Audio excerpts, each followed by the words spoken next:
Welcome back, or welcome to The Creatives, everybody. I'm your host, Ramzi, joined today by Mr. MotionByMike. Contrary to popular belief, his first name is not Motion, it's Mike. We're here today in Midnight Hour Studios, who are an awesome sponsor of the show. Midnight Hour Studios is an awesome kind of blank canvas space that you can rent, and they have graciously sponsored the Creatives podcast, and they're giving you, the listeners, 25% off your first booking. So you can use the discount code TheCreatives upon checkout or when you're booking, and you'll get 25% off. All that information will be down in the description. Our other sponsor for today's show, which is powering the production, is Pano Media. Pano Media is an Ottawa video and drone service company specializing in commercial and real estate video production. So thank you to our sponsors, and thank you to our editor, Mr. Ryan Dennis. Mike, I'll tell you a little bit about The Creatives before we get started. Yeah. So basically, The Creatives it's a project, a little side project, and I wanted to explore some of the people, a lot of the people in Ottawa, because I feel like there's a lot of really cool people in the city. Absolutely, there is, yeah. But they're all in different areas, but we all kind of know who each other is. Yeah. And the goal was to basically see how we are all alike, because we are much more alike than we are different. And the more I do this, the more I realize how much more alike we are than we are different. So it's been interesting to explore people's perspectives and people's processes on life and on creativity. And it's taken us to conversations with people in the film and video space, the photo space, the vintage clothing space, spirituality. So It's been a music as well. And now today, joined by yourself. Yep. You are a video creator, from what I gather. I am, yeah. Nice. So before we dive in, we're going to go all in. I have a couple things I want to ask you. Sure, yeah. Fire away. Yeah. No, there's more than a couple. I have lots of notes. I assumed there would be, yeah. Yeah. So before we dive in, I'll tell you a little bit about me. I'm 26 years old. I was born in London, UK. And I came to Ottawa. Well, my parents brought us to here in 2004. And I've always loved working with my hands and technical stuff, and not just naturally led me to the world of cameras and video, because there's so many moving pieces and little parts that I can geek out about. So naturally that's how I ended up. And now I do video production full time. Yeah. And it has led us here to this exact conversation. It's amazing. Yeah. Yeah. So it's pretty cool. So, basically, video production is it's just like the never-ending onion that you keep peeling. You just keep going. The best analogy. One layer deeper, one layer deeper, one layer deeper. So that's enough about me, Mike. I want to know what makes you creative, and just, a little intro to who you are for the listener. Yeah, absolutely. So I was actually born in BC. Nice. I came here when I was 5, so didn't spend a lot of time there. I'm actually just about to turn 42 tomorrow. Wow. Tomorrow's my birthday. You look great. Oh, thanks. I feel nothing older than 41. I never wanted to be in an office. I could never do a sit-down job. I did car sales for 6 months when I was in my early 20s. Yeah. And because I thought that's what you should do, and I absolutely hated it. So other than that, I was been a bartender for 20 years. I was a DJ for 20 years. I was into music production, and that's kind of the same thing. I want to be hands-on. I always had to be doing something, just reading and typing all day was just, I couldn't ever do it. I can never do it. It's not something I want to do. Yeah. So in music production, I wanted to create something to go along with the video or with the music. So the next transition would be video. I'm like, well, let's make a video for the song I'm making. And, I kind of started becoming obsessed with just the video part alone. And then as I started getting some client work, people were like, oh, your videos look cool. Let's do some stuff together. The music production took so long compared to the video that I'm like, okay, forget it. I stopped doing music production as a whole. I just stopped cold, and then I focused mostly on video or only on video. And then it just spiraled out of control. It's kind of like the onion thing. It's I started with the one layer and doing things for little people here and there. And then now it's just nonstop. And it's great because you're always learning, and I'm obsessed with the same thing as the hands-on is okay, great. Every single video is something new, and I can learn something new every single time. Gear's always changing. Things are always changing. So it's this constant exploration, and it's this constant learning experience that I absolutely love, because, I obsessed with learning new things. So this particular career, you never stop. Like it never stops. Even when you get to the pinnacle, there'll be new things every year, every day. Like it's amazing. It's like overwhelming also, but still amazing. Yeah, it's definitely overwhelming because the new camera comes out every 3 days. I feel like I try not to. Yeah, every 3 days. I like stop buying cameras. I'm like, they're good enough. Yeah, I don't need more cameras. Wow. You can never have enough. You can never have I'm more interested in lights. I know you're very interested in lights too, because I can't remember exactly how I heard about you, but it was through the internet, the lovely place called Instagram. Yeah. And turns out pretty much everyone that I think I don't know, turns out I probably know them, because we have like at least 1 to 10 people in common that we both know. And that's kind of a small circle. It's a very small community, and there's a lot of cool people, but I found you through some of the reels you were making. Yeah. And I like those like not random, but like you just like switch on all the different lights that you had in your set, and then you kind of break it down, which I found pretty interesting.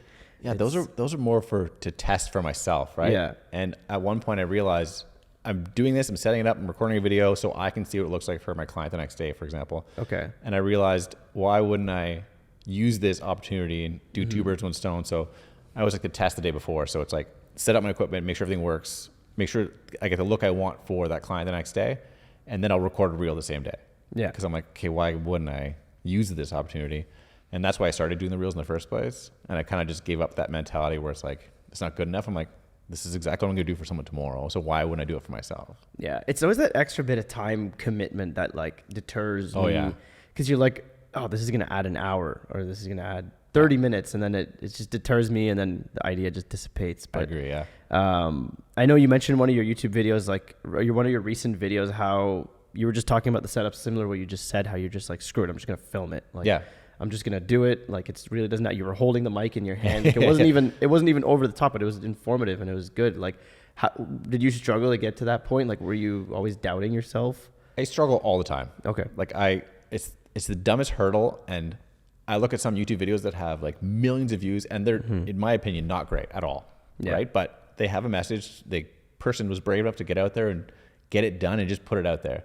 And then you realize that nothing's ever perfect. And if you obsess with it being perfect, you'll never be done ever. Like, so giving up that little bit of control, giving up the fact that, like, you know, holding the mic isn't something that I find ideal is, I don't know, it's enlightening. It makes you feel better as a person. Then you're kind of okay with it at that point, right? Yeah. Just getting it done, like get it done and put it out there. And then just you got to realize that nobody really cares. No one's gonna be like, I can't believe he put that like that way. And if someone does, then they're kind of a jackass anyways, right? Like, but if they're analyzing that closely, I think that's an amazing thing, because then they're really picking apart your video. And I thank them at that point. Yeah, no, that's great. Like, it's the same thing as like making a mistake all the time. You learn, and then you're like, okay, people are engaging. Like, you know, obviously I'm doing something right because this person who thinks I'm doing this wrong is watching it. Yeah, exactly. Yeah, and they'll probably watch the next video too. And yeah. I don't know. It's the time for me. It's the, not that I don't have time, but it's that extra time on top of already the work that I'm doing in the video world. Yeah. And then it's like, I almost run out of energy to go and make my own content at the end. Like, how do you feel about that? I totally agree with that, because you're making videos all the time, right? Like, you're full time just like I am. So you make videos all week, and the last thing you kind of want to do is make another video. Even though it's for you and it's should be fun, I don't know, it's exhausting. Still kind of work, yeah. But sometimes you look at it and you realize, or if you time yourself setting up, for example, if you time the setup and you time how long it takes you to make the thing, and you put the hours together, you're like, it's not that long, right? Like, you could make a video if you're, you know, proficient with the speaking and kind of have an idea. You can make a video in a few hours and be done. Yeah, like start to finish, set up, shoot, edit, and then post. I don't know. My big thing in my life is, the more you practice something, the better you get at it. And everything takes a long time to learn, and everything takes a long time in general. So if you keep doing the same thing that you hate, like, I don't love making videos for myself. I find it a necessary evil, but I'm starting to enjoy it. And I think the better I get at it, the more I'll enjoy it. So I got to get through that like hard curve of like just getting it done. And it goes back to that point, just getting it done. It's not perfect. And then eventually you'll just be so good at it that you can like rhyme them out like 5 a week and kind of be done. Yeah. You know, you'll have an inspiration. You'll set up lights real quick, and it's almost like doing it more motivates you more. Like, the more you do it, the more you want to do it. But it's almost like it's become like a necessary baseline to be an on-camera figure.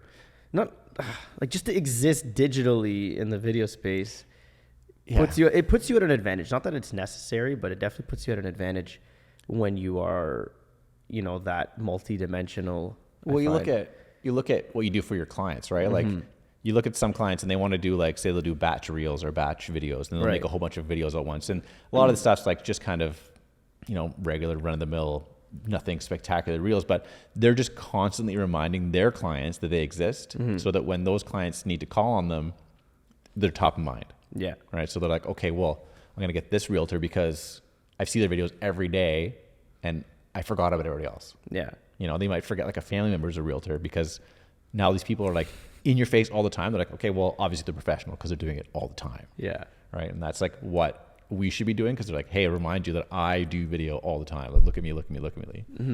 And yeah, it feels weird, but it's like what you got to do. Yeah, it's good. It's that the initial barrier is a bit tricky. But Mike, I understand you're into like the type of stuff you film is like kind of commercial, weddings, products. Like, which of those do you like most? And have I missed any that you film? No, I actually kind of stopped shooting weddings because they're so stressful. I agree. It's great money at the end of the day, but it's like the most stressful shoot you could do because anything can go wrong. And it's not like photography. I've done photography for weddings for 10 years too. And if you miss one shot, you can just get the next one. But if you miss like the start of a speech or you're not there for a moment and you only get the second half of it, there's no context. And then oh my God, it's so stressful. Yeah. Did you shoot weddings for a while? Did you do it for a while? So do photography. We still do it. So that's about 10 years. I shot weddings videos for maybe 3 years. Okay. And I've only done maybe like 10, 15. Nice. Because I had to, balance with the photography. And they're great. They all turned out great. But like for those like 2 weeks of editing where I'm like, I feel like a failure until it's done. I'm like, I can't deal with this. And on the day of, I'm like sprinting around.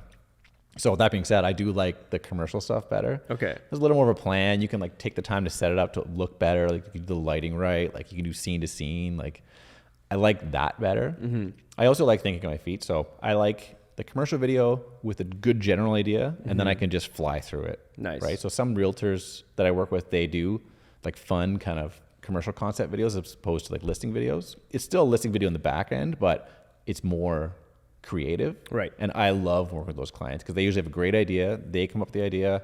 They have what they want to shoot, and then I just fill in the blanks as far as like cinematography goes. Yeah. And that sounds very similar to some of the stuff that I do. Yeah, with realtors. I've seen your stuff. Yeah, it's the same stuff. But like, Yeah. those realtors are great. They're on like the cutting edge, and it's fun for us. And then if we're having fun, they're having fun. Then the client's like, I love these people. Yeah, I want to work with them. One of the best feelings is when you start to work with a new person like within video, and then they start to understand and grasp how the whole process works, and then they start coming up with ideas. Then I'm like, it's the best. It's one of the best things that like a client or someone you're filming can do, because it's just like then you have double the creative ideas. You bring all the technical, they bring the. It's my favorite thing. Yeah. Like I have a few clients like that, and you're like, what are you doing today? You don't have to call them before. You don't really have to like do too much pre-production because like they know what they want and they know how to get it done, and they know you can do it for them. And then you have your advice here and there, and you're like, yeah, great. That's amazing. I love that so much. Yeah. So do you have any ties in like the film industry, or are you primarily like video production? No, I've done, I was in a music video once, like a long time ago, just so I could see it happen. And I've been around it, but I don't know. There's a lot of moving parts with that, and I like to have like that air of control. Yeah. I find on the big film productions, like you're a tiny cog in a wheel. Yeah. And like you're just doing like one thing. Like I've done a couple things where I was like gaffer or whatever, and you kind of just like do it, and then you sit and you wait. And you do it, you sit and you wait. And I don't love that as much. I like to kind of have full control. So it's wicked, and I respect everybody that does it, but I'm not sure if that's for me. Like I think Totally maybe if I could just be DP or director or something, but like it's a big step from what I do now. Well, it's not really a big step, but to get to that giant production. Yeah, and now in that world, you need years of building to get to those titles. Yeah, like we do it all now. We wear all the hats now. Yeah, you're director, DP. But it's a different form of like Okay. hierarchy, I guess. No, I get it. So where did you pick up all the things you know? I mean, you have a pretty like deep understanding of how to light scenes and how to like, compose videos. Like where did you learn all that? I self-taught myself, right? So it's a lot of YouTube, a lot of trial and error. Yeah. Like a lot of mistakes. Like a lot. Like I always take on a job, even if I think I can't do it. And I'm like, okay, I have to learn before the job starts. Yeah. So it's just I'm obsessed with it. So it's a lot of like deep dives, like learning, testing at home. So that's where the reels come in. That's where YouTube videos come in. So I'm like, I want to see if I can pull this off. And then, you know, the onion again, like always trying to get better, like peeling it back, trying to get to the middle. The onion. But you'll never get to the middle of the onion. You'll never get to the middle. middle. You'll cry a lot, but you'll never get to the middle. That's amazing. Everything in life is, the more that like time progresses, the more I realize everything's an onion. Everything's an onion. Man. Just when you think it's my favorite thing that ever happened. Just when you think you know it. Yeah. It's just around this corner. I'm going to get it. The tears stopped and then. Well, I only started doing YouTube videos like, I've done 3 this year. I looked 3 back like 2 months ago and I'm like, this looks like garbage compared to the one I did now. So like in 3 videos, I learned so much. And like that's video. Like I had a client, we did a shoot last year and they weren't prepared for their videos. Like they they weren't confident. They couldn't get their lines. It was such a struggle on my end because I knew it wasn't going well. And I know sometimes you probably feel this too. If you encourage them or push them too much, it gets worse. Yeah. And we had a limited amount of time and they did, you know, their 4 interviews, whatever, and they weren't awesome. And then we reshot it because it didn't go well, right? Like they didn't love it. I didn't love it, but it was what it was. So we reshot it. And then even in the reshoot, looking at the videos and the difference, I'm like, wow, this is like, it's so much better in the course of like a month. Just because something I learned or I got a new light or something. And I'm like, wow, like it's such a crazy slope of learning for video. Yeah. Once you get it, you can like pick up on things. And like, I'm sure you watch a movie and you're like, how did they do this? And then you have to figure out how they did it. And then you use that in practical. It's crazy. Pause the movie. Yeah. How did they like this scene? It's crazy. I'm always overanalyzing. Sometimes overanalyzing. Sometimes it's fun. It can get annoying. It's annoying to my girlfriend. She hates it. I'm like, oh my God, they must put a light outside. She's like, I don't care. Yeah, my girlfriend, because I'll tell her, like, that's not the real sun. Like, that sunlight coming through the window, that's not real. All the time. She's like, way to ruin the show. But, like, it doesn't make sense. There's 2 suns sometimes in a scene. You'll see giant bright sun come through one window and then another window, and it's like, there's only one continuity, sun. guys, continuity. Yeah, but it's funny how people who are into this kind of, like, into lighting will analyze that. I think that's what helps you. That's what helps me to kind of get better, is to analyze lighting. Yeah. And even this podcast, like we've shot in this exact space maybe 5 times now, 6 times. Yeah. And no 2 lighting setups have been the same. They've always been slightly different. That's the fun of it, right? Yeah. Like challenging yourself, so you can do it different. Yeah, exactly. So Mike, I wanted to ask you kind of about like your creative process, like how for making videos, whether it be client or personal, what is kind of your process? Well, I kind of like to think of like the end game for each video. So like what maybe what message you want to get across, like what message you want to get across, who the video is targeted at, and just kind of the general aesthetic of what you want to do. So for client work, for example, I usually ask them like, well, where are you going to show it? Like, what do you want to portray? Like, are you trying to sell a product? Are you trying to sell yourself? Do you like? There's a million questions you ask people, right? Yeah. And then the same for my videos, like what message do I want to get and how do I want to get there? So I kind of like to work backwards because you always want to have that arc, right? Like the intro, the bulk of it, and then you want to have something at the end. I hate videos that just kind of end. So the creative process would be like, what message do you want to get? How are you going to close it? And then you figure out how to get to that point. Right. It's like some of the best movies you've ever seen. Like they have this like crazy arc and then they hit this like amazing point and then the video like wraps up so nicely and you're like, oh my God, like this is kind of what I want to achieve. Like a good commercial does that too, right? Like you're kind of intrigued, it's funny and serious. I don't know. And then, I just work backwards, I guess. I like that. So then once you kind of have that message, whether it be for selling something or entertaining, I guess, do you then like that helps you develop the concept? Yeah. So then if the message is to say like support Shure microphones, they're great microphones, for example. Yeah. Then you try to work backwards. Okay, like why are they great? Then you do like a compliment sandwich. You wouldn't want to do it all fluff, right? So you'd find all the best things that the microphone has. Then you maybe have something it has to work with, just so people can relate. And then I don't know. It would be tricky to do a microphone one. I'd have to think about it, but it's really situational, right? Like it depends on what it is. Like immediately, so if it's a microphone, I would want to know sound. I'd want to know what it sounded like and why I would buy it. Like why would you want to buy this microphone over another microphone? Because it's not a cheap microphone, right? Yeah. But it's like the industry standard for stuff like this. Then you want to be like, why? So you always ask the question, like, kind of want to answer the who, what, when, or why. So like, why would I buy this microphone would be the question I would pose, right? And then I'd do a bunch of scenarios where this microphone excelled at and what it's for. So then you're at the what. So like, it's for podcasts, it's for having the best sound without having to do too much in post or things like that. And then you just refine it down to backwards, right? So you introduce it, be like, why do I want to buy this microphone? Why is this microphone so great? And then you go into the reasons why, and then maybe the reasons why you wouldn't buy it, and then you wrap it up. I like that. And then initially, like, so then my brain starts going, right? So initially I think it would lead in with like just lips close to the microphone, like real tight in, and be like, why does this microphone sound so good?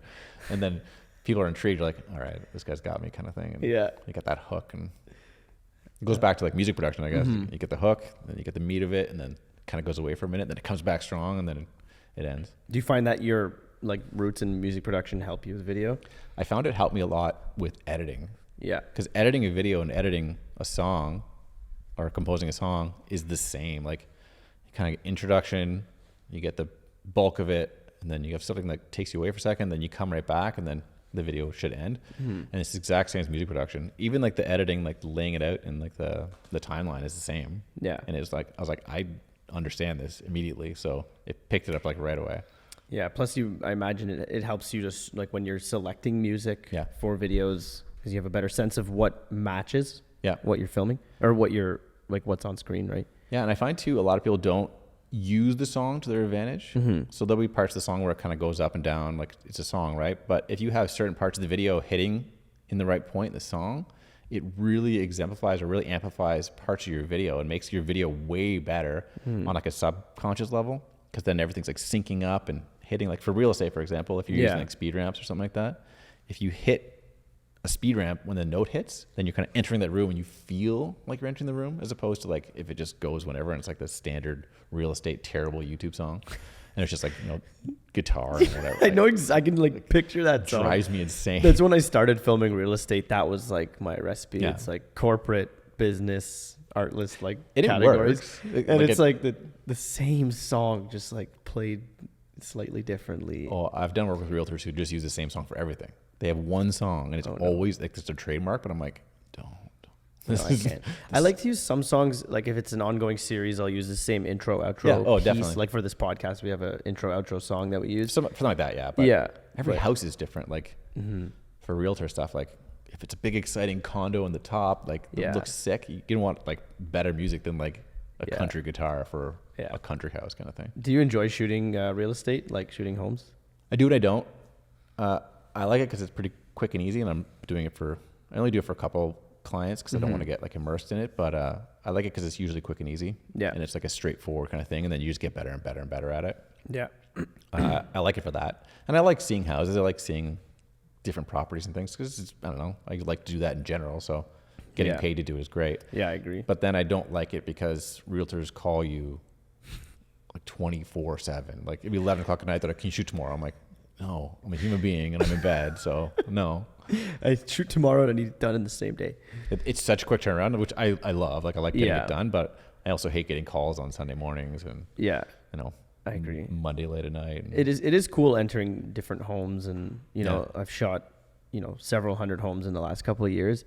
But I found the biggest thing for me, it was like a boot camp with my camera, and I shot every house handheld on the Blackmagic. Handheld, rigged out with an ultra wide lens at like pretty much infinity focus, and then just like simple like push in, pull out, dolly in, dolly out, using foreground elements to like accentuate the movement, or just handheld it the entire way, and then I'd shoot it at 50 frames per second and stabilize it in post. And that like exercise in just like hands-on like boot camp with a camera. Oh my god, yeah. It gave me so much kind of confidence to like. Well, you learn how your body, like you learn the muscles you need to do it. Yeah. Every single time you get better and better and better. That's crazy. Like, I think the first couple I did, I brought a slider with like 2 tripods and was like doing room to room, and the realtor's like, "Can you hurry?" 5 hours later, like, what are you doing?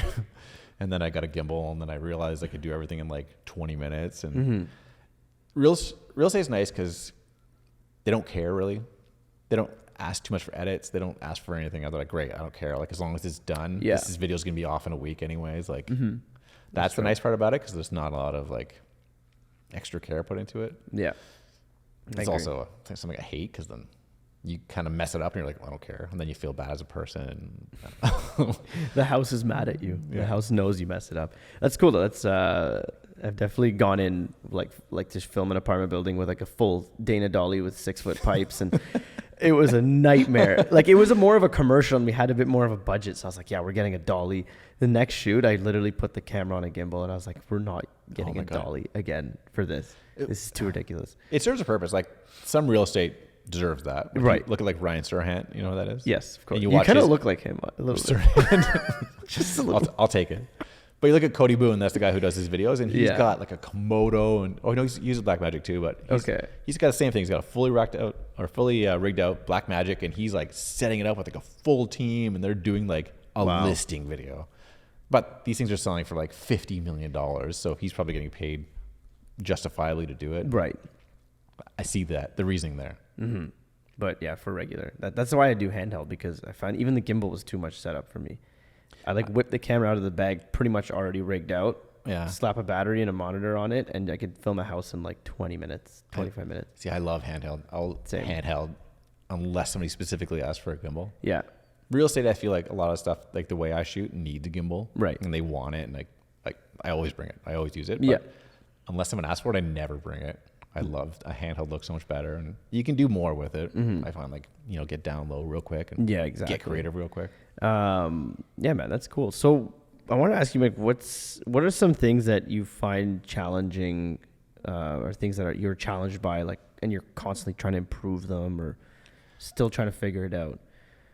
I find mentally sometimes is my big challenge. Okay. Like I'll shoot a big project, and more often than not, I'll be like, I could have done this way better. Okay. And I think it's the same struggle with a lot of creatives who do in the video space. It's like the struggle is like, I hate this. This sucks so much. And then you kind of edit. You're like, I'm the best person in the world. And then you're like, oh no, I hate this so much. Like look the next day. And then it finally gets out, and it's pretty good. But I find that's one of my biggest struggles is the mental struggle. It's like, I just have like a lot of self-doubt sometimes. Mm-hmm. I always get through it. I know I have to get it done, but I have that struggle, and especially for videos with myself, because there's no pressure to get it done. So like I was filming a video today, and halfway through I was like, nope. And I just kind of scrapped it. Really? I've been working on it for hours. Like I'll finish it another day, but like I had my brain's like, nope, you're done for today. Like got out. And then I know if I'm having a mental struggle shooting it and it's me like being the person, right? I know that it's going to come across that way. And I'm like, okay, I'll just wait till I'm in a better mood and I'll do it. Yeah. Other than that, I think I don't reach out enough to people. Okay. Last year I got a lot of calls, like too many calls, and it never stopped. So I never had to do any like kind of groundwork. And this month, January is usually slow anyways, but I haven't shot that much. I've only had like 5 things.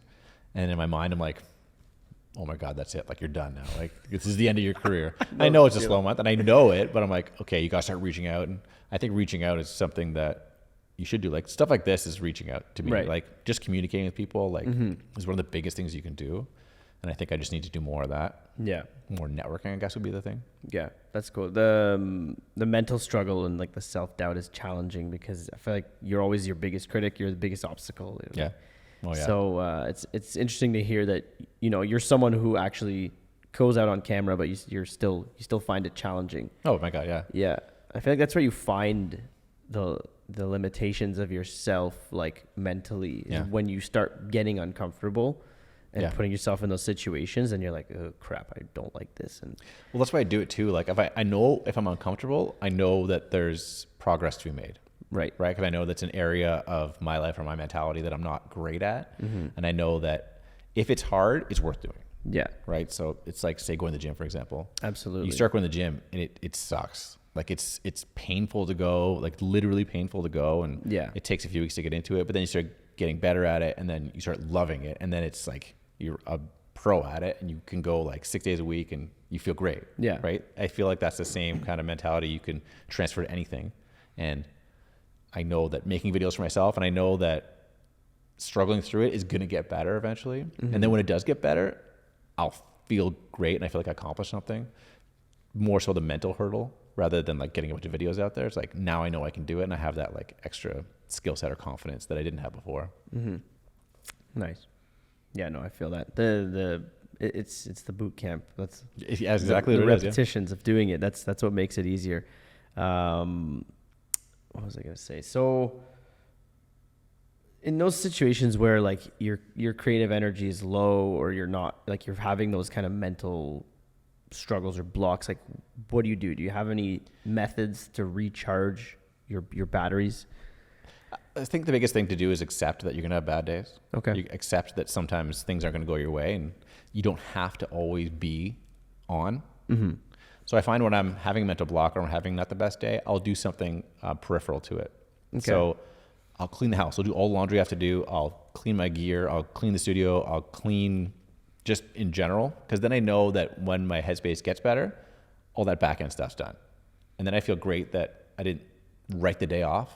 I didn't like sit down, do nothing. I'm like, at least I did something today. Yeah. And then you're better off as like just an individual, as a person, or like you go to the gym or do something that will make you feel better or just make your life better in general. Mm-hmm. And then at least when you come back around to it, your life is better. Your life's more organized. Yeah, I like that. Productive procrastination is that's exactly is a thing. I picked it up when I was in university. I was like, that's amazing. Yeah. I had to study, but this is a great time to clean my desk. It's because I have to study. Yeah, but it's great. But it's good. It ended up working out. I graduated, so I think it worked. I think it worked.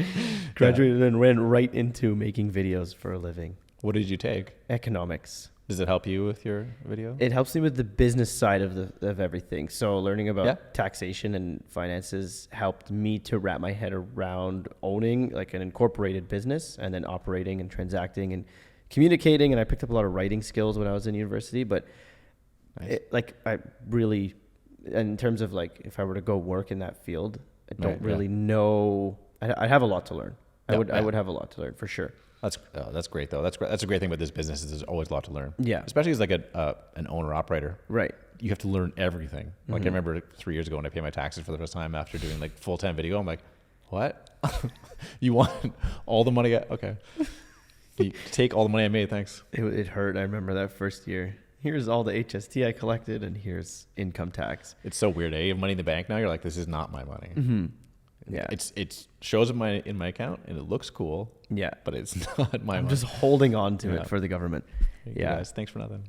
Thanks for nothing. So you own, operate everything. Like do you work with people or do you kind of... I'll subcontract sometimes. Like not subcontract. I'll have people work with me because like I can't do some shoots all by myself. Right. And then I usually just hire local creatives. Nice. Like I work with a bunch of just people I've known for a while or people I've met through like just, networking. And yeah.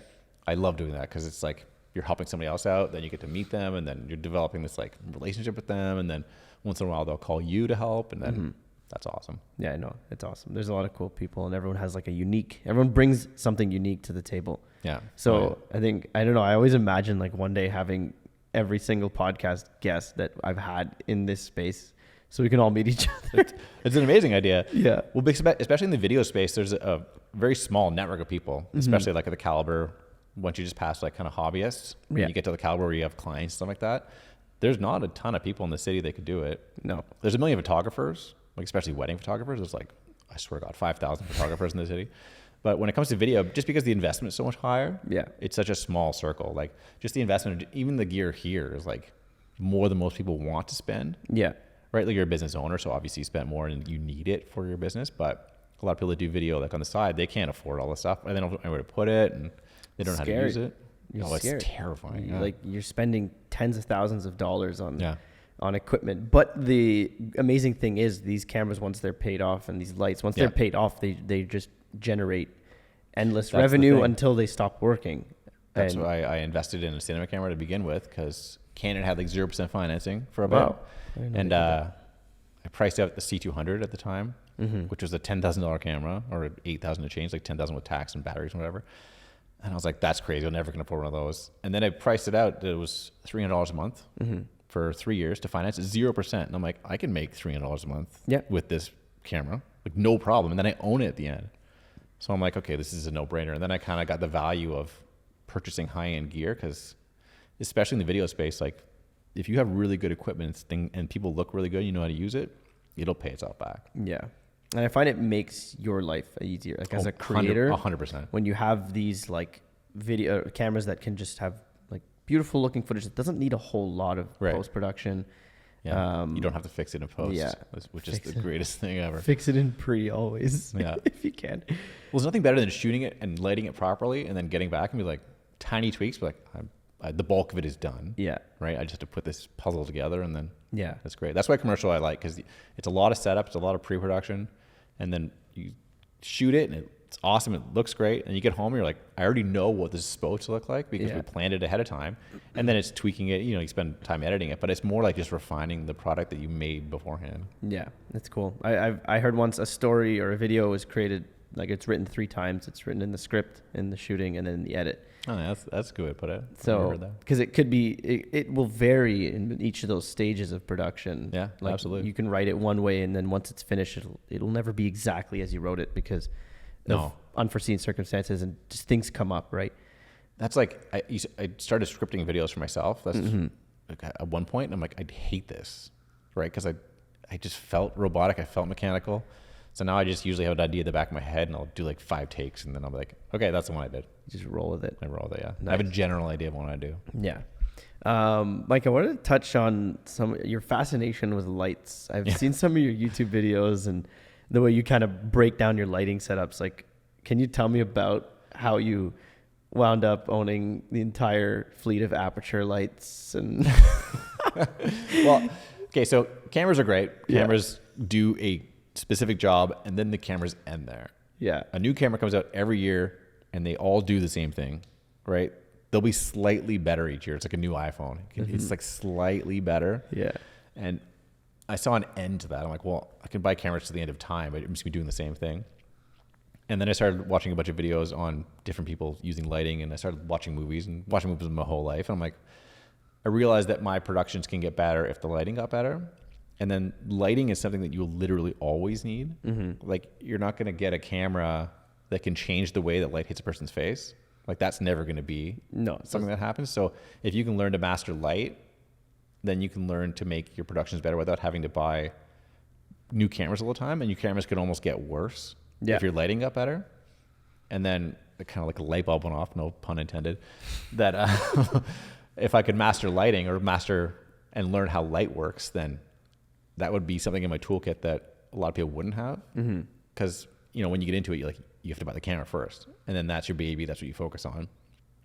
But if you can learn all the peripherals, I don't know, I feel like you're better off for it. And like the lights, I have a couple of really high-end lights, and they're not going to go away. They're not going to change. Like, light doesn't change. No. Lighting ideas might change, but I can just manipulate that with the same lighting I have. And then I just find that the idea of it makes everything better. So then I obviously became obsessed because I love to learn about everything, and just the idea of getting high-end lights and be able to do high-end productions if I want to is awesome. And it really helps with like a lot of challenging environments as well. Like, if you have a client that wants to shoot at noon, for example, like a little light, like a 200D, for example, like an Amaran 200D, probably won't cut it depending on where it is. But if you had a more powerful light and you knew how to use it, then you could shoot it any time of the day. Yeah, exactly. It opens a lot of doors. It opens a lot of possibilities. And I don't know. I find ever since I started using them more and learning more, those little things that people don't notice that make the shots look better is kind of why I did it. Yeah. You can even manipulate like natural light to use it to your advantage. Well, the more you learn about just like high-end kind of lighting and like professional lighting, you start seeing it in your day-to-day. Like, I'm sure you do the same thing. In my house, at certain times of day, the light comes in and it's like the absolute greatest thing ever. I'm like, if I can make this happen artificially and never have to worry about it changing, then my life would be way better. Yeah, then you just have a permanent beautiful sunset. Just rig a 600-watt light right outside your window forever.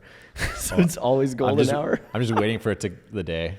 They're doing construction in our yard right now, so I can't put anything out there. Oh crap! Because it's just kind of exposed to like the street, and I don't want to put my expensive lights like people just running around. Not that they're going to, but I don't know. There's no privacy right now, so I'm like, I don't want to set up a 600X outside and have all my neighbors be like, what the fuck is this guy doing? What is this guy? Yeah, what is he blind? They probably think you're like, I don't know, doing construction or something.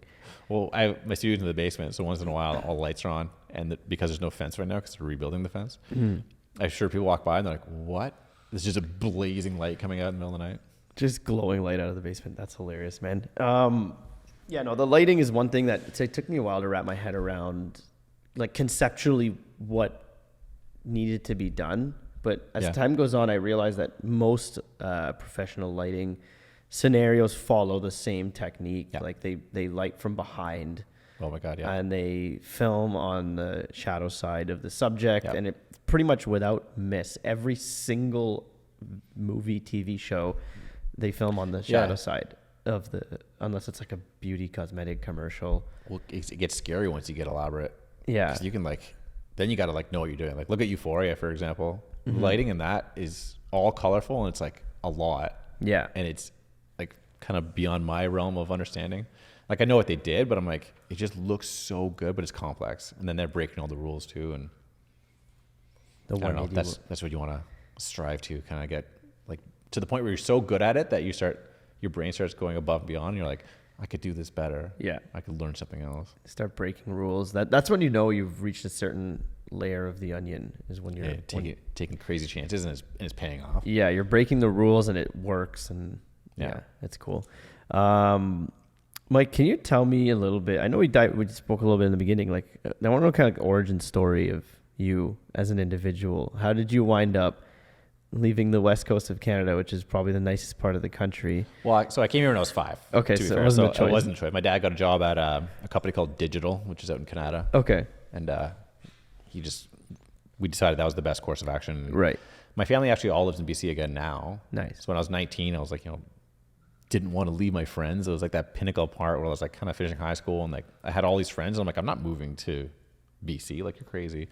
So I stayed here and I worked in bars. I traveled a lot. I kind of just like lived my life in my 20s. Like I never wanted a career. I didn't go to university or college. I just didn't have anything I wanted to do. So I don't know. Bartending kind of just gave me that freedom. I love traveling. I love being creative. I love kind of like doing whatever I want. As far as like my like passions, not whatever I want, like a jerk. Were cameras ever part of that early on? I had a film camera early on. My mom took photos, not professionally or anything, but she had her Canon AE1, I think it was. Nice. And I took photography in high school, and I really liked it. Like I really liked the idea of composition and being creative with a film camera. Yeah. And we did projects with film cameras. I don't touch a film camera now, and I probably wouldn't even know how to expose properly, to be honest. I probably would. That's a lie, but I rely so heavily on the digital stuff now. Yeah. And it just, I don't know. I always wanted to be creative, and I used to watch a lot of movies when I was a kid.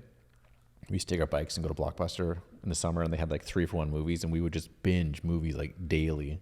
Wow. So, and it was something I never thought I could do. I never thought I could actually make movies. And then once I transitioned from making music and just doing photography to making videos, I'm like, oh my God, I actually understand this. And I don't know if it's from watching movies as a kid or just like a general interest for it. I started realizing that I actually could potentially make a movie. Like I could right now with the gear I have make a movie. And that was like the most exciting thing that has happened. And I don't know, it might've been from the fact that cameras were unattainable when I was a kid. Like a good, proper cinema camera was unattainable. Like it was like, even DSLRs, they were attainable, but they weren't video like monsters. and they're not at the price they are now. And it's become so affordable that I realized that I can do that, or I did realize that I could potentially do the things that I loved watching growing up as a kid. Yeah. And I think that like in the back of my head, I was like, oh my God, you can do this. Like you can do the things you never thought you could do. And then it opened a bunch of doors and I'm like, okay, maybe this is like the career for me. And I think having all my creativity and freedom and working for yourself and all these things that I like kind of had loved as a child or loved growing up, they all came together. I'm like, I could literally do everything I want to do with this career and be excited about it every day. And I think that's kind of where it stemmed from, is just everything in my life coming together. I love that. When did you start? How long ago did you start doing it full time and like going for it? So I've been doing photography for a long time, and my girlfriend worked at Henry's, the camera store. Nice. And what Henry's did for her was that like you can borrow anything in the store whenever you want it. Nice. Right? Because it helps cool. her as a salesperson. But they knew me, and every day I'd be like, can you borrow me every single camera that you have in the store so I can test and use it? And through that, I got to test, and I was shooting like, they weren't aware of this, and you weren't supposed to like get paid using the equipment, but I was like getting paid. Like you were doing jobs with the bar. I'd set up a gig and be like, okay, I need you to borrow me like this Sony camera, these 3 lenses, like the inside person, and like this, and like they didn't care, like, right? Because I was bringing it back the next day. Yeah. Right. And you could only borrow it off hours, but I started making all these videos and I learned so much because I had access to all this equipment, like any camera I wanted. So I tried Sony's, I tried Canon's, I tried all the stuff. And then eventually they had a Sony deal for the employees and it was like 50% off or something ridiculous for like a month, like a Christmas promotion. And I'm like, okay, buy me this A6500, buy me these 4 lenses. And I had this full kit for 50% off. And then I used that for a bit and it was like just living the dream. It was like a tiny camera. I could fly through doing all these things for all these people. And it was so good. And then I'm like, I'm going to go off the deep end and I'm going to buy a cinema camera from an A6500. So I had an A6500 and a C200. Like wow. $1,000 camera and then a $10,000 camera. I took big this jump. Giant leap and I'm like, and I remember panicking. I'm like, what are you doing? You're insane. I don't think you own any lights. I think I had a 120D at the time. And that was it, like one light. I'm like, no problem. I'll take care of this. And then spiraled out of control, but in a good way. Yeah, I can totally relate to that. When I first bought my Blackmagic 6K, I was like at home, like using it, and like my hands are sweaty. I'm like, what have I just done? I don't even know how to use this thing. That's exactly. And like the footage didn't look the way it looked in the YouTube reviews. No, you know, in the YouTube reviews, they sell you, man. They get your they get your heart and soul with that like slow motion, like sunset, like trees waving, and then I'd get the camera and I'm like taking a video of my cat and I'm like, why doesn't this look amazing? I just spent $4,500 or whatever it was. Oh my God, yeah. But it was because of lighting, obviously. Well, it's lighting, and like the cinema cameras give you a lot more flexibility in terms of what you can do with it. Like gives you a lot more options. You can, dial it in. Right. But you also have to know how to dial it in. Yeah. It's not like a point and shoot like a Sony camera where you're like, it's mostly set up for you. You don't have as much control, but it's a benefit and a curse because then you get this cinema camera with all these controls and you're like, oh my God, I have to learn this piece of equipment that I paid so much money for. It's funny because it does less for you, but you can achieve better things. I find like with cinema cameras, it's the on-set kind of workflow that I love, and the fact that you can have multiple hands on the camera as long as they all understand it, and you can rig it out and you can plug in multiple microphones, record right into the camera with a huge 2 XLR inputs, and you can preview your LUTs on a beautiful screen, and like some of them have built-in neutral density filters, and game changer. So that's why, like for example, like a Sony, like what we're shooting on now, like this is like a run and gun. Like definitely, I need a beautiful image, and I don't have a whole load of time, and I don't want to accumulate a whole load of footage, so I'll use this. And then otherwise, the other camera comes out. Do you have that kind of similar? Like, do you use the C200 always? So I don't have a C200 anymore. I sold it. I run a C70 now. Is that like the really chunky? Yeah, it's a little brick. Yeah. I got it because you could shoot 10-bit color. Wow. On SD cards, and it was way smaller file sizes, like way easier to work with. And the C200 only gave you 10-bit color if you shot in RAW, so your file sizes were like through the roof. Yeah. And you're like, you shoot a wedding or something, for example, and you're like terabytes of footage, and you're like, I'm buying so many external things to record or to keep my footage on. I'm like, ugh. So I paid off the C200 and I bought C70, and it's been the greatest thing ever because it's such smaller file sizes, easy to work with. It looks amazing. Like that DJI sensor looks amazing. And I don't even know if I want to buy another camera. Like I've seen other cameras, and like there's other cameras obviously I would kind of want, but this makes my life so much easier. Just because I guess I know how to use it, and coming from a C200, it was such an easy transition. Yeah. And then I shoot with an R5C as a backup camera because I still do photography here and there, and I find they match really well. I find there's nuances, but I find it's easy to match them. Yeah, that's a beast of a combo.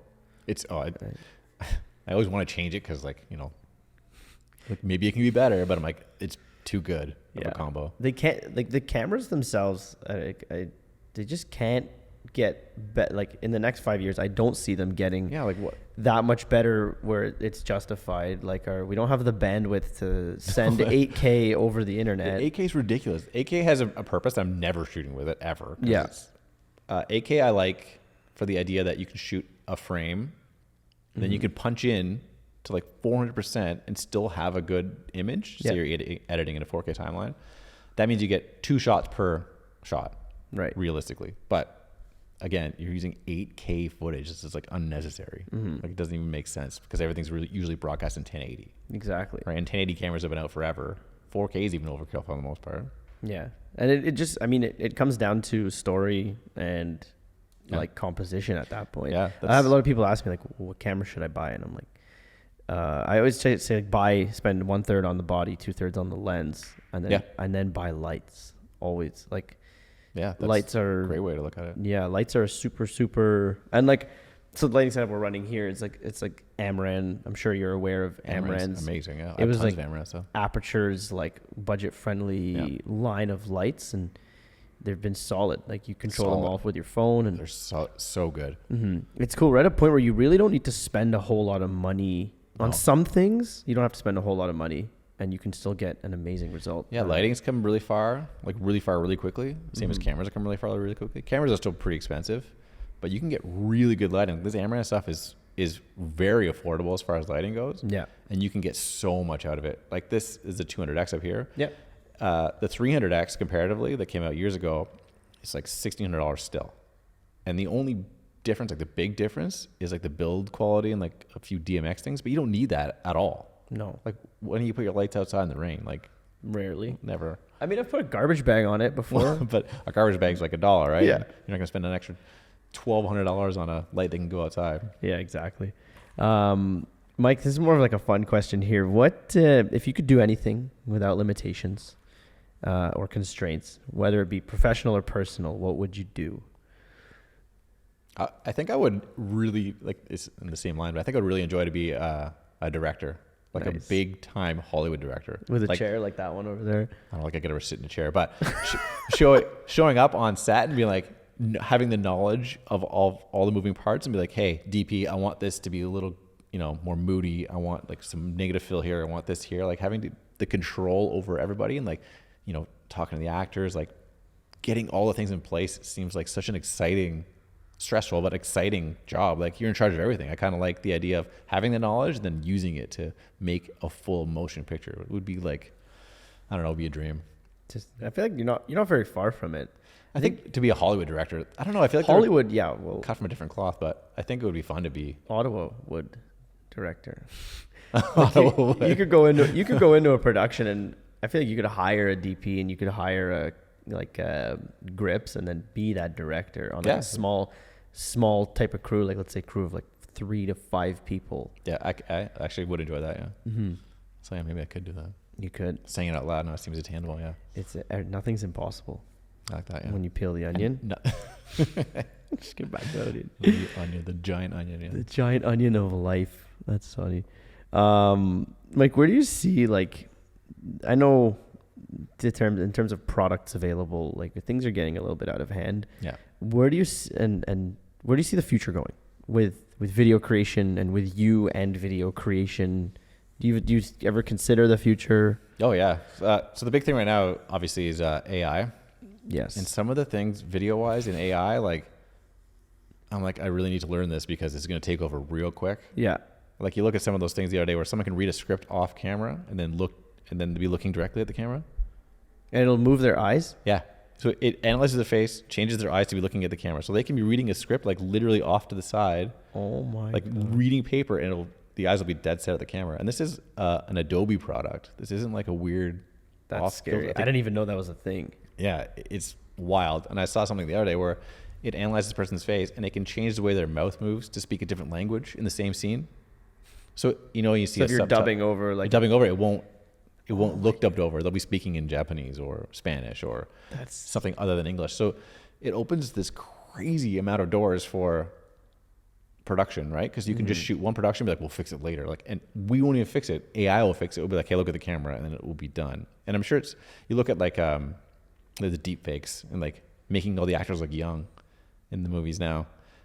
And I've read something or heard something somewhere that actors are going to be able to act longer, and they're going to lend basically their voice and their image to a movie, and they'll be able to reproduce them in movies in the future. They don't even have to be there. That's crazy, right? Like, so like I think Indiana Jones, like the new one, he looks so much like the young Harrison Ford that it's indiscernible. And you're like, how did they get this footage? It's crazy, but it's just like a deep fake, like an AI kind of thing, learning it and doing it, and like that's where the future is going. It's going to be so much AI. I do find it looks fake and doesn't have that genuine image yet, but it's so close now that it's like, I feel like in a few years' time it's going to be. Do you use any of those tools personally?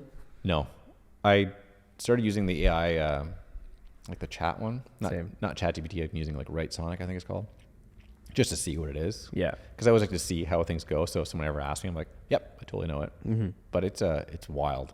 It is wild. It's crazy how good it is for what it is.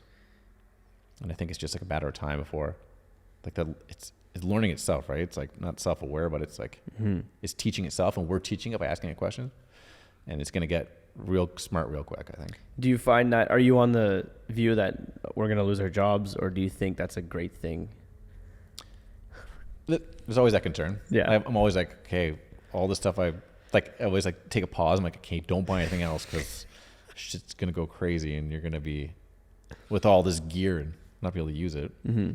But some things you'll never be able to change. Like you try to think of the avenues where you can, like it's an adapt or die scenario. Right. So you see things changing. Okay, well, how can I use it to my advantage? How is it going to help me? How is it going to hurt me? Mm-hmm. What can I do to be on trend? Right. So as far as video goes, there's some video people that are even in the city here. If you look them up, if you look up video in Ottawa, you see some of the old websites and you're like, they're still doing the same old thing. And you're like, how do you keep going like the exact old way you did it with like camcorders and stuff? But like, I think it goes down to networking and client base and knowing your audience. Yeah. But that also is a bit of complacency in a way. Like it's such a fast-paced evolution that you're almost at a disadvantage. Like if you don't adapt. You have to adapt. Yeah. But the AI tools are absolutely insane. Like they are an incredible advantage because then it gives you the freedom to focus on some other stuff. Yeah. I think they will support what we currently do. And it's almost like a secret weapon for those unwilling to explore. Like ChatGPT has been an immensely powerful tool in the last like 2 months even just for idea generation. Yeah. Like just to help you. I've been like, I don't think I've told anyone, I've been writing titles with it. I wrote a script with it. I did a product review the other day. It was just for like B&H. I bought something and they're like, write a review for this and enter doing a survey. I'm like, all right. I'm like, hey, can you write a review for this thing? It wrote an amazing review. And I'm like, done. Like, it probably took me the exact same amount of time as to write it myself. And I'm like, I just want to see if it could do it. I'm like, that's bizarre. Okay. Using AI to better. It's like an assistant, people. Right? It is an assistant. I wonder if it's going to cost, but it's probably going to cost money. It does soon. Now. They have, you can up it for certain things. Like, they both have subscription-based models now. Okay. Like ChatGPT and Right Sonic has it's like a $12 a month, but worth it. Like the Right Sonic one, it's like, it has categories now for like YouTube titles, YouTube descriptions, Instagram descriptions, YouTube ideas. Mm-hmm. So I could be like, I tried it a couple times. I'm like, write me a few ideas about lighting videos for YouTube, and it will give you like a comprehensive like 5 different ideas to start with YouTube, and then you can be like, write me a video about this idea, and then we'll tell you more. The problem is I find it doesn't talk the same way I would talk. No, and it's not like going off the cuff. So I'm like, I don't want to use it, but just having the ideas in the back, I'm like, oh, that's a good idea. Maybe I'll make a video about that. Mm-hmm. Just an idea because of something I prompted it to is cool to have. Yeah. Right? Sometimes you get like a writer's block and you don't know what to say or don't know what to do. And you're like, hey, AI, help me today. I'm stuck. Yeah. It's crazy. Yeah. AI is not going to take over the world. I don't believe that, but it's, I don't know if it's going to make us like less creative in the future. It'll make us lazy for a bit, yeah. Yeah. We may see an influx of people doing things with its assistance, and there's the controversial views of, is it cheating? Are you worth as much if you're using it? I don't know. Yeah, the AI creator, the guy who created ChatGPT, they asked him about it the other day. Somebody asked him like, how are you going to deal with this like for plagiarism in school? Mm-hmm. And he's like, well, what did they do when they got calculators? They adapted. And they had to change the curriculum to include calculators, because that was cheating back then too, right? So if you think of AI in terms of like a calculator or like a device you use to make everybody's life better, then I guess that's just, it's the modern calculator. You're going to have to adopt to it. Yeah. They're not going to like ban it. No, they can't. It's like it's too big now. Yeah. Mike, we'll close this up soon. It's been really interesting to talk to you, and kind of, I feel like we have very similar types of work that we do. We can relate. Yeah, we can relate, with like cameras and lights and onions and all all those things. Check. Still plugged in. Kicked the recorder there. My bad. It's okay. It's a solid piece of kit. Yeah, it's pretty sweet. Mike, so like I find one of the hardest things is balancing like life and work when you are a person who does it full time and you're self managed and stuff. Like how do you find, or like do you have a balance, or do you find it comes easy? Like how do you balance work and life and perform and be available in both those settings? So I found it very challenging in the beginning because when I started doing video like closer to full time, I was working in a bar still. Okay. So I worked in bars since I was 19. So for like 20 years, I worked in bars. Yeah. And so I was always working weekends. Like I never had like a regular 9-to-5 schedule. So once I started doing video, I didn't have a limit. I was like 7 days a week. I can do whatever, whenever. Like it's no big deal. And then I found that was just redundant, and I didn't have a day off. I didn't have a life. I was just kind of like waiting for someone to call me, even on my days off. And I was like, this is dumb. So I try to structure my days 9 to 5, Monday to Friday. Yeah. And I structure the way I want because like I know when I work best and I know how I work best. So if I get to work right in the morning, I can usually work till about 11 o'clock. And then I'll go to the gym, have like a long lunch. And then from 2 to 5, I can usually work. That's my like windows of like very productive working. And I usually try and stick to that. So if clients email me after 5 or someone calls me on the weekend, I just wait till Monday. Wow. And it was a hard thing to do in the beginning because I'm like, I feel always a sense of urgency to reply right away. Yeah. But I think just doing it, nobody got mad. Nobody was upset that I didn't answer them. And if they did, I'd be like, you're not my kind of client. Like I need my limits. Like I need to have like my own thing. And I think having that structure really helps. Like I definitely shoot on weekends. I do it all the time. Like it's not like I don't do it. A lot of my stuff's on the weekends, but it's my choice to do it on the weekend. And if I can have the weekend off, great.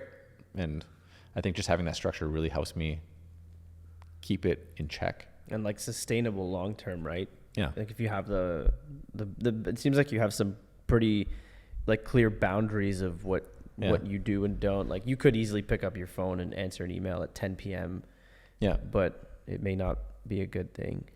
Yeah. I do emails right away. Beginning and end of days when I do emails. I do a zero inbox as well. So I'm always responded by the end of the day. Yeah. And I hate 2,500 email inbox. Oh my gosh. It drives me insane. If I see that, I'm just like, close your email account and start a new one. But I'll get emails from clients and I'll get messages from clients like late at night. And I'm like, absolutely not. Like, I'm not going to open this door for you to come in and like, he said this old client, he would call me like midnight, like call me at midnight. It's a good idea. I'm like, it's midnight. And then I think that's when I realized I'm like, no, I got to cut these people off. And then the next morning I'll be like, hey, I saw you called last night at midnight. You psychopath. Like, what can I do for you? Send me an email, please. Yeah. I don't know. I think boundaries. And I don't think there was any reason. I wasn't burnt out or anything. I was just like, okay, I got to make sure I'm not going to cross into that 7 days a week, like on call at all times kind of mentality. And I think just knowing it going in, like setting it up in advance kind of saved me. Yeah.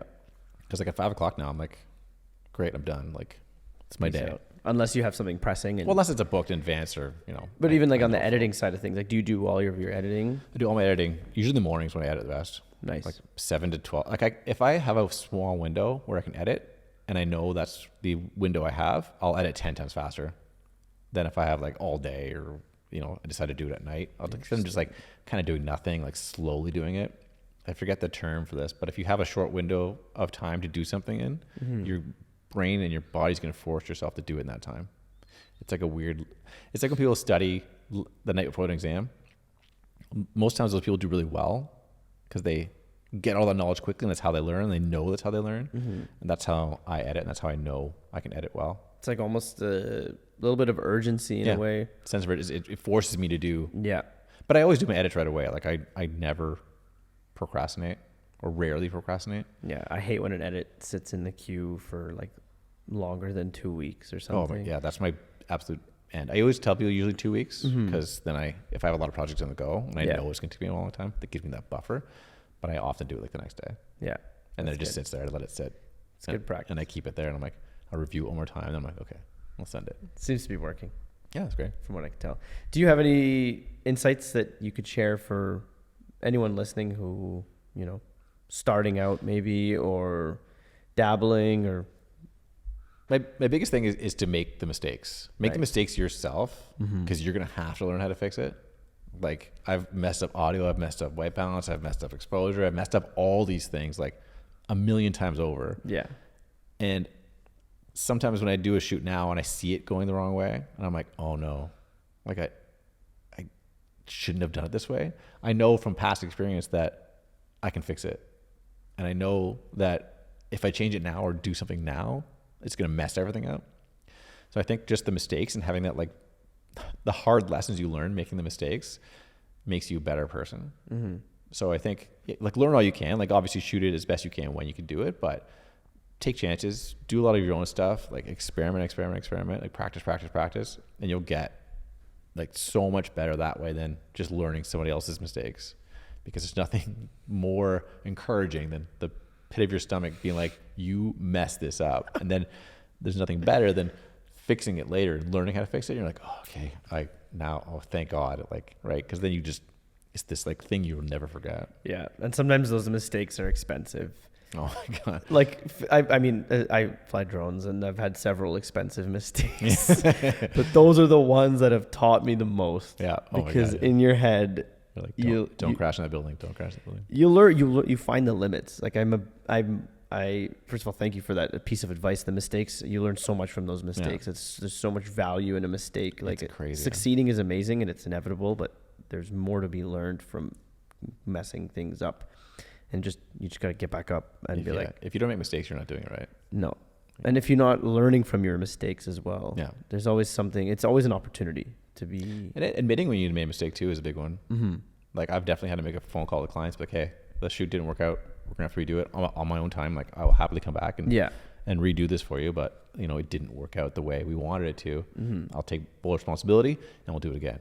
Yeah. Right. Rather than trying to just like push under the rug or just pretend it didn't happen, like, or forget it. Sometimes it's happened where I've like forgotten to press record, or like, oh my God, yeah, I didn't press. I thought I did. I half pressed it. Or when you're in the mode where you're always stopping recording, and you think you're stopping. I've done that before. You get 16 clips of just like the ground. You're like, oh my. It's in between each shot. That's happened. Yeah, I've done that at a wedding before. And I get home and I'm like, how long did this happen for? And you're like, oh my God. That's when the sweat starts. And you start like, I get like that sweaty feeling. I'm like, oh my God, this is done. I think that's where I learned to edit the best in the beginning. Was shooting weddings? Well, I made a bunch of like terrible shots, or I hit record and stop, and I'm like, well, I got to make this footage look good somehow. I think that was one of the biggest things I learned at the beginning. It's like, it wasn't so much the clips of like the proper things that happened. It was like the little tiny clips of things you made by mistake that you can use in the edit. You're like, oh my God, these mistakes aren't mistakes. This is an amazing transition. This like whip because I hit record at the wrong time. And then you put the camera down or something. Yeah. Those things are great. Those things are like great learning lessons that I had in the past. I'm like, these aren't mistakes. This is like gold. And you write it off as abstract. It's art. I'm an artist. Yeah. I'm a digital artist. Exactly. Yeah, that's awesome, Mike. Before we wrap up, is there anything you're kind of looking forward to this year in the future? Any projects? Anything that's got you excited? I'm excited to do more stuff for myself. I'm excited to get past that hurdle, just kind of get myself out there, I guess.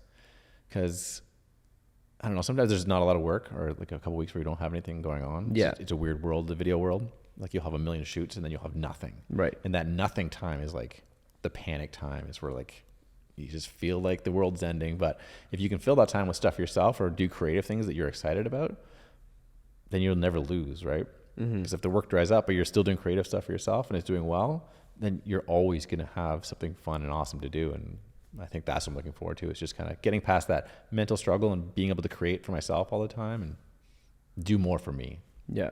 I look forward to seeing some of the stuff that you create, because you got some cool videos. Yeah. I learned about an Aperture 600D the other day, or 600X, looking at your video about it. Yeah. Which is cool. Like how you had more, like you were explaining why a 600 watt light is beneficial. It's just that headroom. Yeah. Yeah. The headroom. That's awesome. Like I've learned to kind of identify those times where it's like, where I have 2-3 days of like, oh, nothing's going on today. Yeah. Instead of panicking, I'm like, I'm going to take advantage of this and chill. Yeah. Learning day, or just like, do nothing. Yeah. Like just do something. Yeah. Do something fun, creative, like outside. Yeah. And I find whenever I come back, then after that, I'm like recharged almost. Absolutely. I couldn't agree more. Yeah. It's a dynamic world, and it's always challenging. It's cool to chat with someone who is, you've been doing it more than I have. So it's been awesome to kind of chat with you about your experience, isn't it? Yeah. I don't know if I did it more than you. I feel like I just do different things. different things. I mean, I've officially been doing like full-time video this is going on year 3. It's really not that far off. Not that far off. Okay. Yeah. That's cool. Yeah, because I started full-time with pandemic. Like that's when my Same. full-time, because I kind of got forced into it. And then I got a bunch of really good clients right away because they're like, we need video for online stuff because nobody can come to our place. And I'm like, oh, I could do this full-time. Perfect. Yeah. That was one of the best like business opportunities. Oh my God. Yeah. It was like perfect timing to be like already kind of in it. And then all of a sudden explodes and everybody needs it. And I feel like in every like, you know, like world crumbling tragedy or so-called tragedy, there's always like equal amounts, if not more, opportunities to be had. yeah, silver lining. Yeah. Yeah. But Mike, thank you for your time, man. Thanks for having me. This is a lot of fun. Yeah, it's been nice to chat with you. Yeah, it's good to get to know you. Yeah, even though there's a mountain of snow outside. Seems like every time we film an episode, there's a snowstorm. No way. So either I'm calling the snow or the snow is trying to stop us, but we're not gonna. Yeah, my girlfriend's like, you shouldn't go. I'm like, what do you mean? I'm gonna go. Like, yeah, it's not that far. I thought you might message me and be like, hey man, like it's too much snow outside. No, that's what I love. If it kept snowing all day, maybe, but they clear the roads. It's not. Yeah, we're used to this. Like, if you can't go out in the snow, like, you shouldn't live here. I love snow. It's just. Yeah, I love this. I don't love when it rains. I don't love last week. This is great all day. Just give me snow all day. Yeah, snow all day. Snow all day until probably the next episode. It's going to be snowing again. I have a vague feeling it'll snow next. It's that time of year. Yeah. Next episode, Mike. I'm gonna put all of your information in the description. But what's your Instagram? How could people find you? Watch your YouTube videos. So everything's under MotionByMike, all one word. Mike. So at MotionByMike, YouTube's MotionByMike. My website's MotionByMike.com, even though it hasn't been updated in 3 years. Yeah. But you can still go to it. Don't tell them you got to go update it right now before we post this episode. Still says I do weddings and stuff. So I'll put all of Mike's information in the description down below. If you want to check him out, you'll learn a thing or two about lighting, about kind of some of the stuff that he does with cameras, and see his cool studio space and how he's manipulated that with not a whole lot of complicated things that you can easily replicate. I wanted to again thank Midnight Hour Studios, which is this lovely space that we're in. It is a blank canvas where you can record, film, photograph, anything that you'd want. It's right in the heart of Ottawa. There's an awesome garage door, which makes loading equipment in and out very, very easy. Plus there's parking. Yeah. And you don't have to pay for the parking either. It's the best. And the people who own the place are pretty cool. It's Nick and Jen. We had Nick on episode 7, 8. And we're going to have Jen as well. Jen's going to come on a future episode. Jen's awesome, yeah. Both excellent photographers and amazing people. So Midnight Hour Studios is giving 25% off to listeners of TheCreatives. Just use the discount code TheCreatives when you're booking for 25% off. There's also a Discord community. So the Discord channel sees episodes before they get posted anywhere else. All of this information will be linked down below. All of Mike's information. You can email us if you want to be on the show. You can email us if you want to just say hi, submit questions, anything. All that will be down below. And thank you for listening. This is episode 9. We're going on. We're about to be on double-digit episodes, and I'm looking. It's like a whole day of your life already. A whole day of my life doing podcasts. Yeah, time isn't real though. It's okay. We made it up. It's a human-made invention. It's not real. Maybe it is. Light is the only thing constant. It's the only constant thing in the universe. Light is light. I love it. Yeah. Anyway, without getting too deep, we'll leave you here. Thank you very much for listening. Thank you very much for watching, and we'll see you on the next episode. Mike, thanks, man. It's been a pleasure. My pleasure. There's a plane. I heard one earlier too. I know there's a couple planes that. I didn't hear it in here though. I think we can hear it like outside of these. Are these directional? Like they work better. Like they work best when you just like talk right into them. Yeah. Check. They kind of work. Yeah. I think they have like a